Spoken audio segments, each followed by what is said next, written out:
academia, policy, community, storytelling, and the one big beautiful bill. On this episode, we're discussing it all and connecting the dots. You're listening to the PHEC podcast, episode 421. The field of public health is so broad, overlapping multiple industries. With epidemiology at the core of public health, there are an unlimited number of ways to target specific populations, health conditions, environmental issues, and causes that matter most to you. My name is Dr. Huntley, and I'm the host here on the Public Health Epidemiology Conversations podcast. I'm an epidemiologist, consultant, and entrepreneur with over 20 years of experience in healthcare and public health. On this podcast, my guests and I engage in conversations that demonstrate the importance of public health and epidemiology across a variety of industries, helping you think outside the box and inspire greater positive impact in communities around the world. Now, let's dive into the topic of this brand new episode. Greetings, everyone, and thank you for joining me on this episode. My guest shares her fascinating journey, having served in a range of senior-level policy and leadership positions in the legislative and executive branches of the federal government. During our conversation, she also talks a bit about the 2025 Budget Reconciliation Bill, also known as the One Big Beautiful Bill. My name is Dr. Charlotte Huntley, and I lead an epidemiology consulting firm that supports large nonprofit organizations and community health foundations. We specialize in a variety of community assessments, helping our clients communicate their health information in plain language to the community partners, as well as the broader communities they serve. The support we provide often falls in the category of strategic planning and sometimes capacity building. Please reach out to us through our website, drchuntley.com. We'd be happy to meet with you and explore how we might be able to support your organization. Links to our website will also be provided in the show notes. Now, I am excited to introduce you to my guest on this episode. I'd like to formally introduce her to you, and then I'll connect our conversation. Annee Morris Reed, Policy Director of the Funders Forum on Accountable Health Project, is also a lecturer in the Health Policy and Management Department at the Milken Institute School of Public Health at the George Washington University. She began consulting at GWU in 2022 and staffed the Commonwealth Fund Commission on a national public health system. A more expansive department role started in 2023. For over a decade, she served in a range of senior-level policy and leadership positions in the legislative and executive branches of the federal government, including Deputy Chief of Staff and Counselor to the Secretary at the U.S. Department of Health and Human Services, Chief of Staff in the U.S. Senate, and Professional Staff to the Energy and Commerce Committee. While Counselor to the Secretary, she developed and executed regulatory, legislative, public affairs, and budget strategy with a focus on the Centers for Disease Control and Prevention, Health Resources and Services Administration, and Substance Abuse and Mental Health Services Administration. On Capitol Hill, she contributed to the drafting and steering of workforce provisions during the development and implementation of the Affordable Care Act. She was later promoted to serve as the lead Energy and Commerce Democratic staffer handling hearings and legislative markups for a range of public health agencies and issues. Anne received her BA from Harvard College and MPH from the University of North Carolina at Chapel Hill. Let's connect my conversation with Anne right now. Well, hi, Anne. How are you? Welcome to the podcast. Thank you so much, Dr. Huntley. It's great to be with you. I'm so excited about joining you today. Well, I'm really happy too. We had a chance to meet in Washington, D.C. earlier this summer during the Policy Action Institute. I moderated a session where you shared some incredible insights, and I'm really excited to bring you onto the podcast where I can get to know a little bit more about your journey and just, kind of little bits of kind of what we talked about there, bringing into this conversation as well. But this will be an opportunity to really in my opinion, I'm thinking demystifying some of the policy piece of things, because I still think that it has a little mysterious feel for a lot of folks who are in public health. So let's start with, why don't you just tell everyone a little bit about yourself? Sure. So, Anne Reed, I am with the Milken Institute School of Public Health at the George Washington University. In my role at GW, I serve predominantly as a policy director for a project called the Funders Forum on Accountable Health. In short, it's a project that involves 8 different foundations, national and regional foundations. And I also teach part-time as a faculty member in the School of Public Health. I came to George Washington University after decades working in a variety of policy and management roles. I've worked in the executive and legislative branches of the federal government, and I've also worked in the private sector. On a personal note, I'm based in the DC area, but I consider myself a California girl, having spent my formative years in Southern California. And I am a wife, I'm a mom, so juggle those responsibilities as well. That's wonderful. Where in Southern California? So I grew up in a town called La Cañada. It's near Altadena and Pasadena, and I think a point of reference for a lot of folks in the wake of the Eden Canyon fires earlier this year is Altadena because of the just extreme devastation. So that community is very close. We have a number of family friends that were impacted. The church that I grew up attending was just right there. So fortunately was not impacted by the fires, but so many of the surrounding communities were. Oh, so sorry to hear that. But thank you for sharing a bit of your background and the many hats that you wear and the responsibilities that you have. And I think that there's a certain dynamic there of having that west coast of the US and east coast perspective that is, I'm sure, pretty helpful in a lot of your work. Absolutely. And I should say that I went to school in the Northeast. So I got my undergraduate degree from Harvard College. And I have also spent some time in the South, which also does come in handy, just understanding and appreciating geographic differences. So I pursued my master's of public health studies at the University of North Carolina at Chapel Hill. Nice. Yes. I often talk about the power of this kind of intersectionality that we're having expertise in different, with seemingly different fields, or in this case, we're talking about geographic regions, but they are very different. Every area that you described is very different. And I think that sometimes it's a very powerful skill that comes together to inform and drive the work that you do. And that theme kind of emerged during a lot of the conversations we had at the Policy Action Institute. But I'm sure we'll dive into a little bit more of that as we continue on in this discussion as well. So I always love this question, and it's great to hear about what you do now, but I'd like to kind of roll back a little bit and get a vision, a little bit, take us on the journey of how you got here. When did you first learn about or become interested in public health? I love this question because it's hard for me to remember a time that I wasn't interested. I'll use the word health here and differentiate. So between healthcare and public health. So I more closely associated with healthcare from a very early age. I wanted to be a provider for as long as I can remember. Initially, I wanted to be an obstetrician gynecologist, deliver babies, and later wanted to be a pediatrician. So I carried those interests up through college and can come back to that a little bit and how that evolved from my years in college. But the reason why I gravitated towards that and knew that that was a passion of mine at an early age was the influence of family members. So on my father's side, my grandfather was an orthopedic surgeon.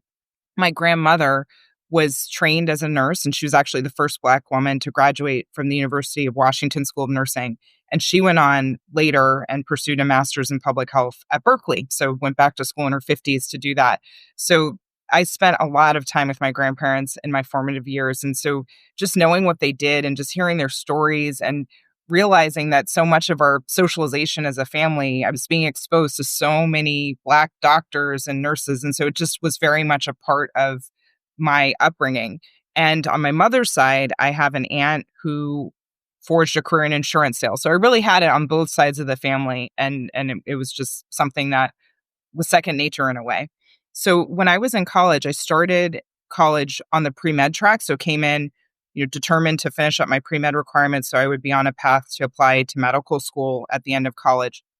And then through a course of internship and volunteer experiences, I was able to confirm that I was very interested in health, but started gravitating more towards the public health side of things. And so the one experience that stands out is a volunteer program that I did my sophomore year of college. So I would go to an academic medical institution in Boston, Safety Net Hospital, Boston Medical Center.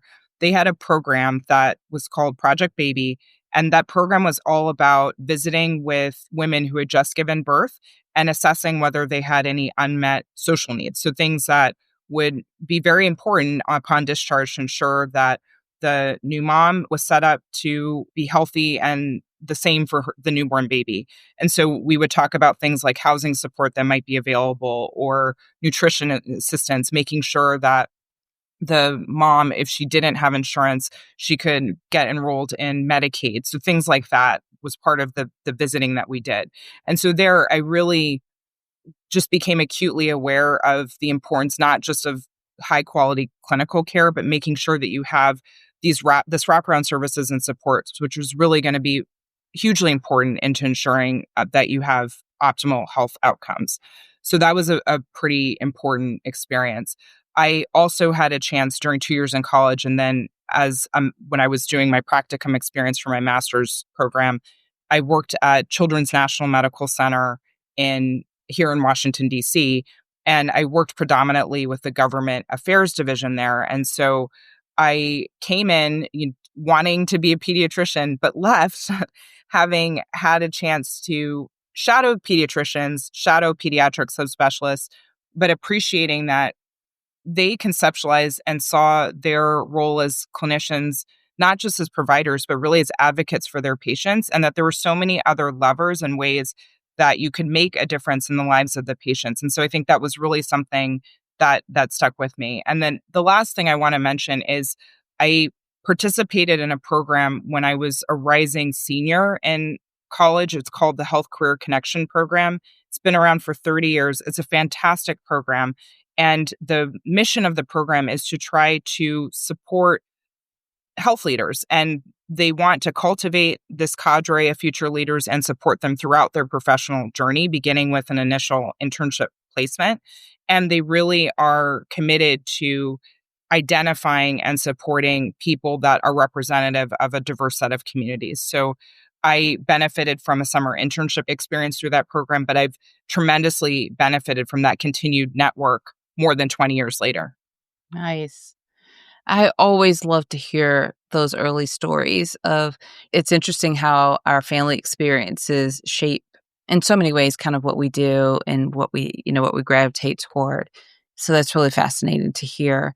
Is there a particular population or condition or public health problem that you are really passionate about?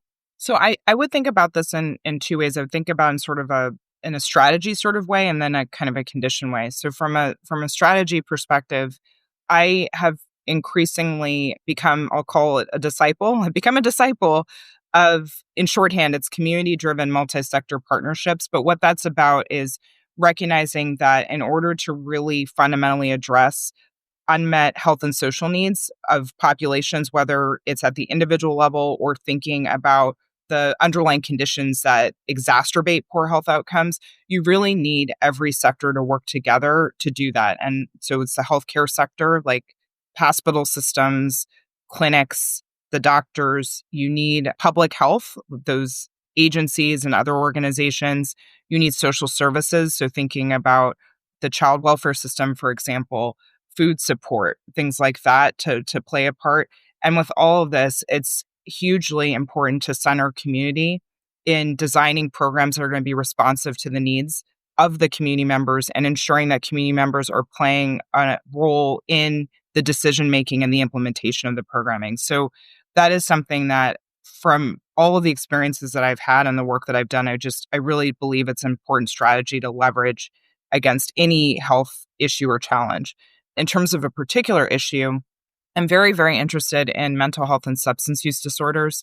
I mentioned I'm a mom. I have a 12-year-old rising 7th grader. I have a 9-year-old rising 4th grader. And just from seeing and experiencing what's happened with learning loss and just with a variety of things coming out of the pandemic, I've just really appreciated the challenges that this generation is facing and experiencing when it pertains to mental health in particular. And I'm very interested in that issue and the impacts of social media on children's mental health and well-being. Yeah, it is very different. My daughter was in college during the pandemic, so really watching significant shifts in her friend group that, watching them grow up and kind of living in one type of world in sort of the pandemic and then their lives and watching the change, the impact of just the stressors and how that really affected them in the middle of that process. So that's really interesting to note, and it's emerging. I guess, we really won't fully realize a lot of that except over time, but interesting. Also, I like this community-driven multi-sector partnerships. I had to write that down because that really describes something that I'm 100% on board with, and very much my strategic mind goes there quite often. So, yes, I think I'll have to dive into that. We may talk about that a little bit more. Well, I would say just on that point, you may have been raised with this too, the adage, it takes a village, right? And so that's the concept. I heard it in the context of it takes a village to raise a family and to make sure that children have what they need. And I think about it much in the same way in the context of optimal health and well-being. You need everyone to play a role and play their part. So that really comes to mind. I've heard it referred to as a team sport. So the former director of the Centers for Disease Control and Prevention, Mandy Cohen, she would say, public health is a team sport. It takes everyone. And so I really resonate strongly with that. Yeah. I think I keep hearing a lot of here lately when we talk about programs that are being eliminated and the impact on communities, and people are rallying around like, okay, we have to take care of our own. We have to take care of it. We have to come together and we're going to take care of them ourselves, and looking out for your neighbor and checking in on people, and that whole sense of community on just multiple levels. Love that. All right. So let's talk a little bit about kind of your current role. So kind of maybe bridge the gap a little bit, and how did you get to where you are now? Sure. So I came to my role at George Washington University after having served the second time at the U.S. Department of Health and Human Services. So I served as a political appointee during the Obama Biden administration, and then returned to HHS at the beginning of the Biden administration. And then after leaving federal service, came to George Washington University. So I mentioned before that the project I work on, it's called the Funders Forum on Accountable Health. I mentioned I was a policy director. So just to unpack a bit what the forum does and my role in it. So our group, it's a table of 8 philanthropic foundations. It's a combination of national and regional foundations. So we have Blue Cross Blue Shield of North Carolina, Blue Shield of California Foundation. We have the California Endowment. We have the Commonwealth Fund. We have Episcopal Health Foundation, Robert Wood Johnson Foundation, Kresge Foundation, and W.K. Kellogg Foundation are the 8 that comprise our table. And so all of these foundations, they have a range of priorities, but one thing that they are all interested in is the multi-sector community-driven approaches and how you leverage those partnerships to address priority issues, whether everything ranging from maternal health to interpersonal violence to diabetes and food insecurity. So they see this as a strategy to work against those challenges. And I would say in the context of some of these foundations, they very much see these partnerships as a tool and a way to address systemic power imbalances that exist because of racism and other ways that groups have been historically marginalized. So they see it as a big part of that as well. And so what we do is we're working day to day to try to assess the landscape. So which partnerships are out there? Where are they? What issues do they focus on? How can we share the best practices back with those that are doing the work or interested in doing the work? How can we better connect these sites with one another? Because folks working in Oregon, as an example, may not be fully abreast of what's happening in Rhode Island, and there might be opportunities for important cross-learning in that. And so how can we facilitate that through convenings or webinars, publications, things like that?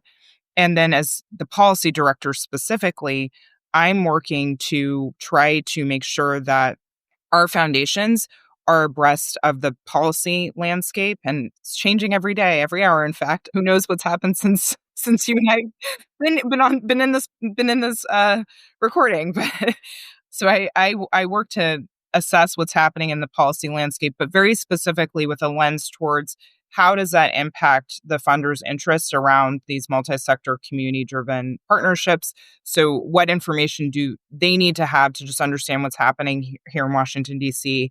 And then how do we work to facilitate bi-directional learning? So how can we ensure that policymakers at the federal level know what philanthropic funders are doing and what's happening in their communities, right? Because some of that information may be useful for shaping and scaling federal policy solutions.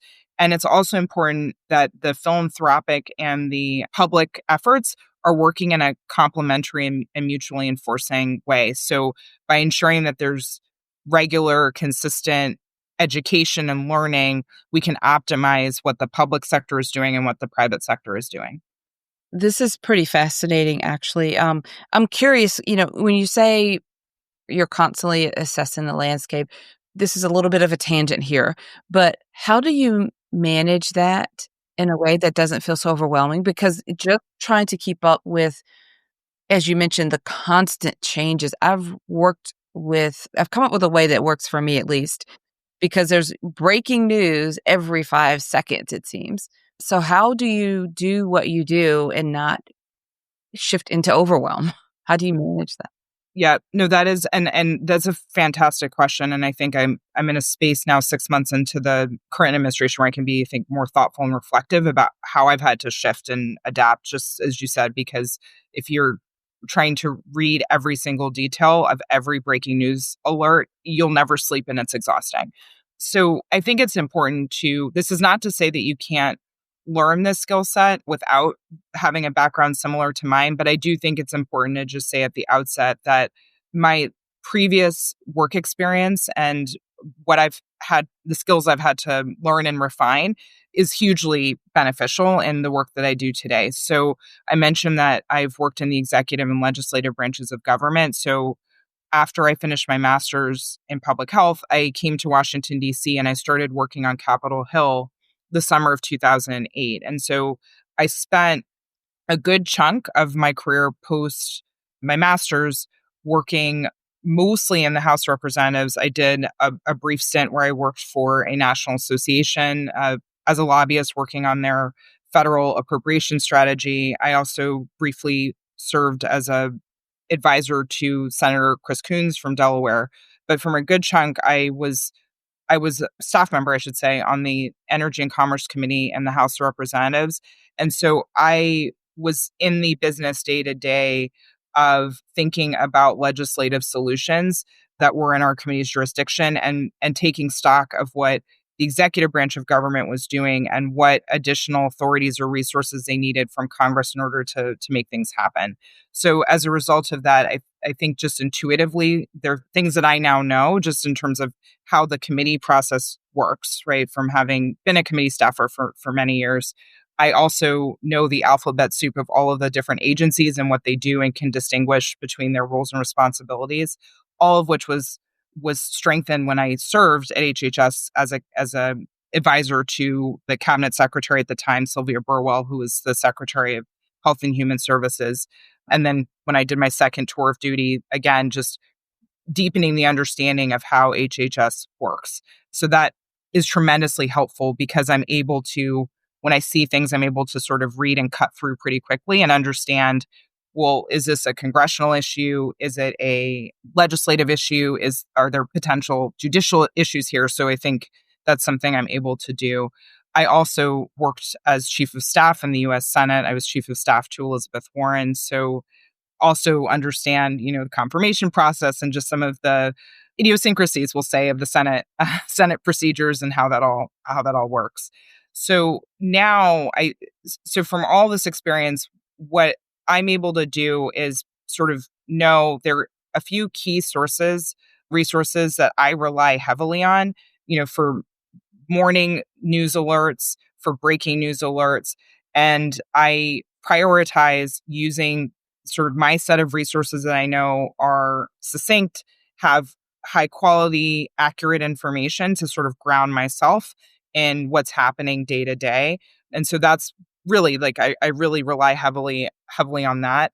I will say that I have moved away from having breaking news alerts from national publications like the New York Times, just because it did become overwhelming. And I was finding that while it is helpful to understand what is happening with our foreign policy and with some of the immigration related issues, just to name a few categories, that might be something that I can catch up on in the morning and as the day is ending, rather than having the barrage of the updates throughout the day. So that's how I've managed it. I do think it's also important to know what works for you in terms of your ways that you decompress and how you just take care of yourself. So I really do put a heavy emphasis and premium on my personal relationships with my family, with my friends.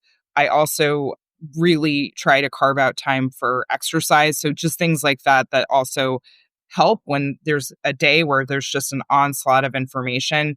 Taking a walk or going for a run is just incredibly important. Yeah.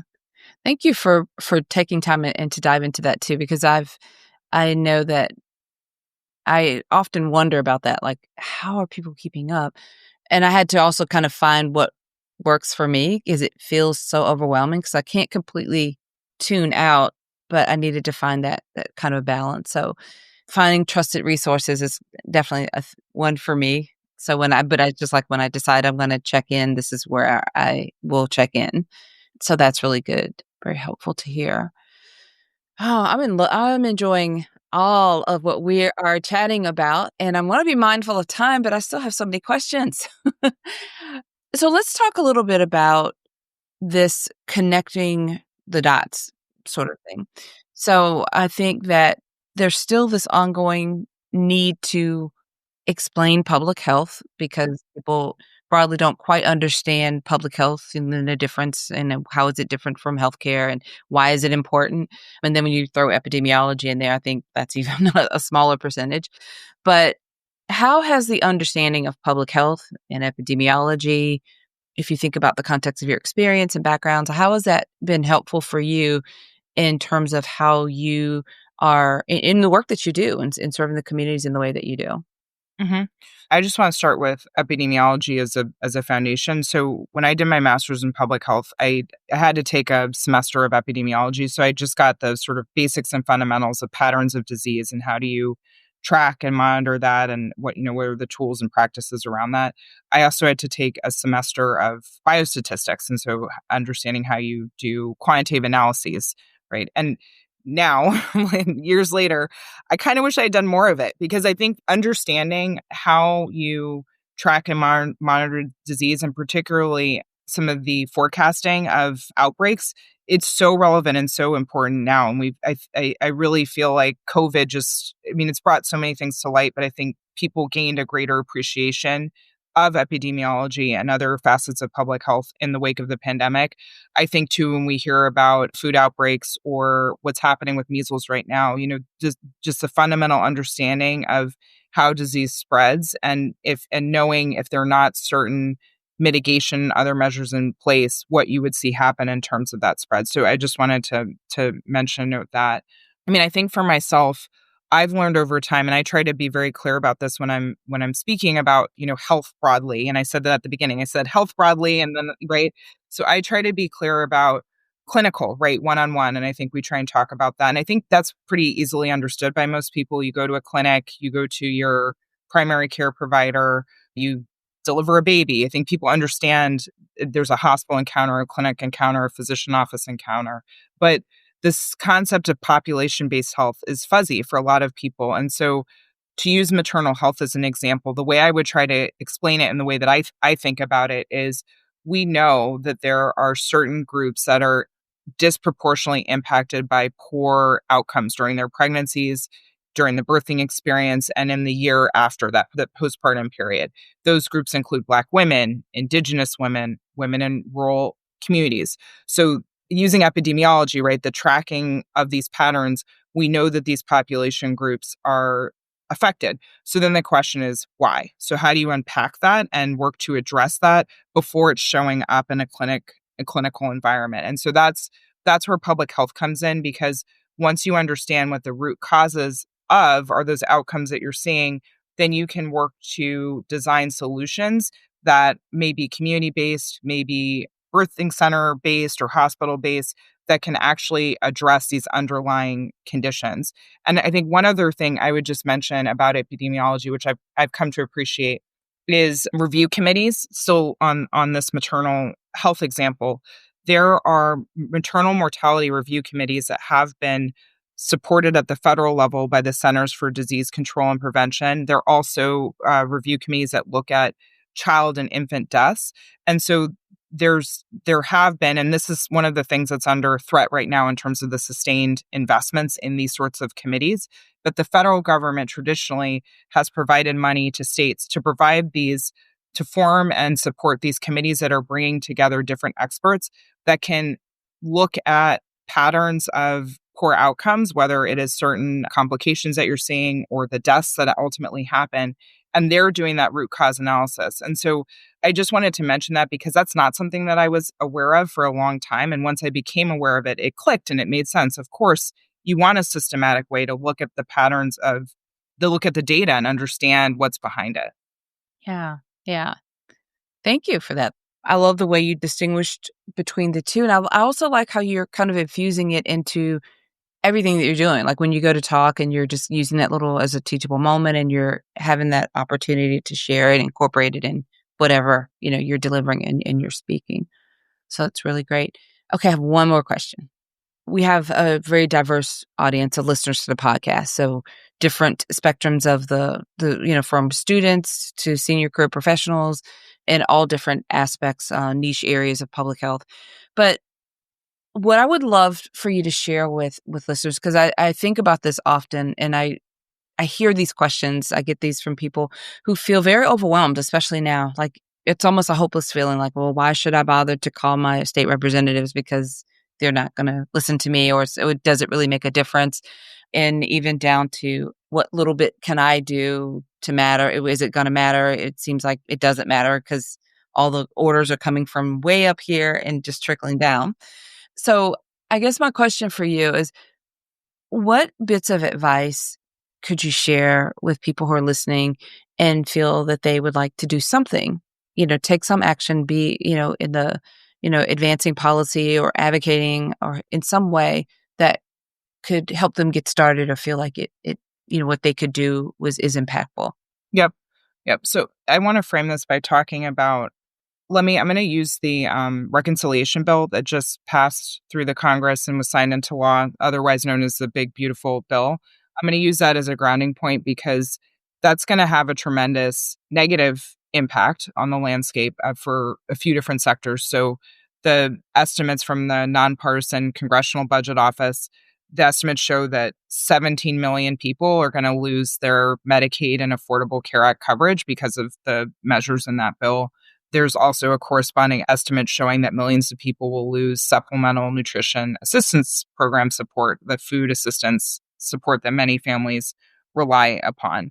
So I'm going to use that just as a working example here. So as the proposals were coming together, there was a heavy emphasis on educating members of Congress about what these programs mean to their constituents and trying to influence their decision-making and whether they supported the bill. And I really do believe that even though we saw the final legislation did carry substantial cuts, it could have been far worse. It's still bad, to be very clear. It's still bad, but there were proposals that were floated around earlier that did not make it into the final legislation because it was just a bridge too far for the members. And I think that the public statements that you heard from certain members of Congress, I'm thinking about moderate senators like Josh Hawley, like Lisa Murkowski, who did vote for the bill, but were very concerned, deeply concerned about the impacts on their constituents. And likewise on the House side, some of the moderate Republicans who were very concerned about what this could mean.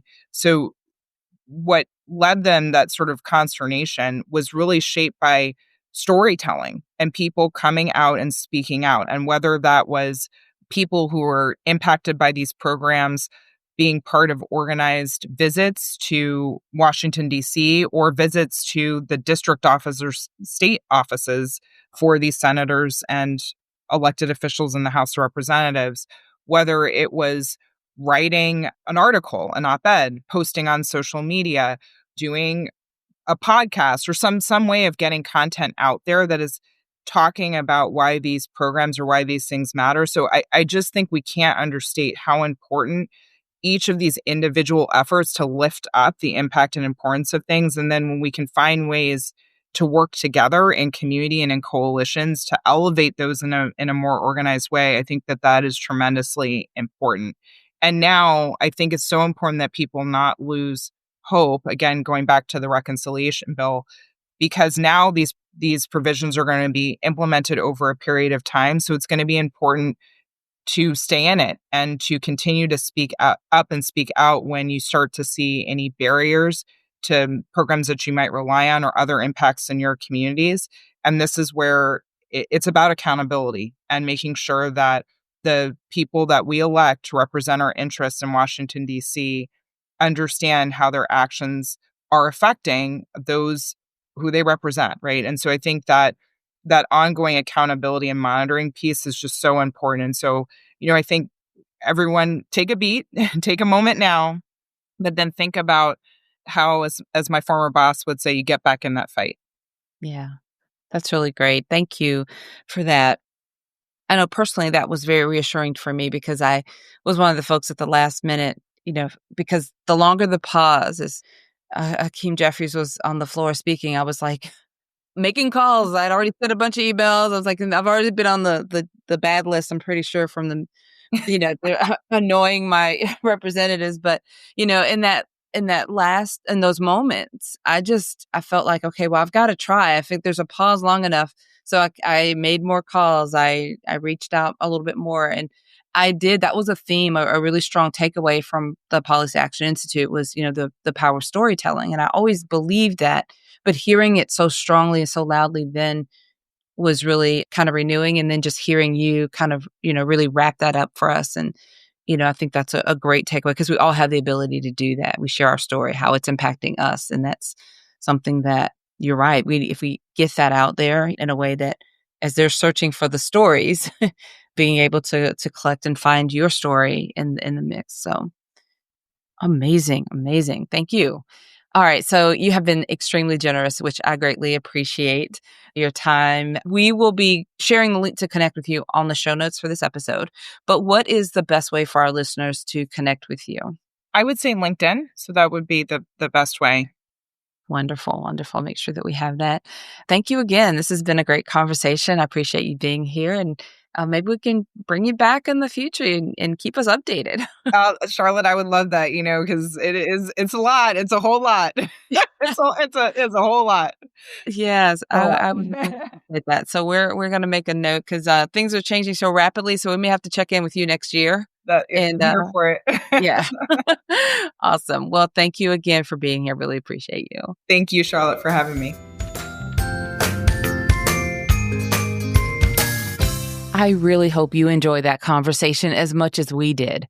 I look forward to keeping in touch with Anne and having her back on this podcast again in the future for updates, especially as we continue to navigate this complicated political climate. I encourage you to connect with her and learn more about the work that she's doing. When you reach out, make sure you let her know that you heard her on this podcast. You'll find the links to connect with her on the show notes page.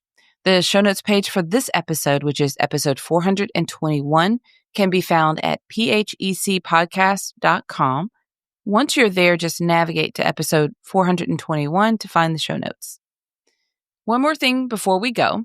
Remember that our podcast has a new app where we can continue the conversations from episodes like this one with public health professionals around the world. You can download our new PHEC podcast community app in Apple or Google Play Store. You can also visit phecpodcastcommunity.com to join the community on desktop. All right, everyone. Until next time, have a fantastic rest of your day. Thank you for listening to the Public Health Epidemiology Conversations podcast. Visit phecpodcast.com to find the show notes for each episode and to learn how to work with me.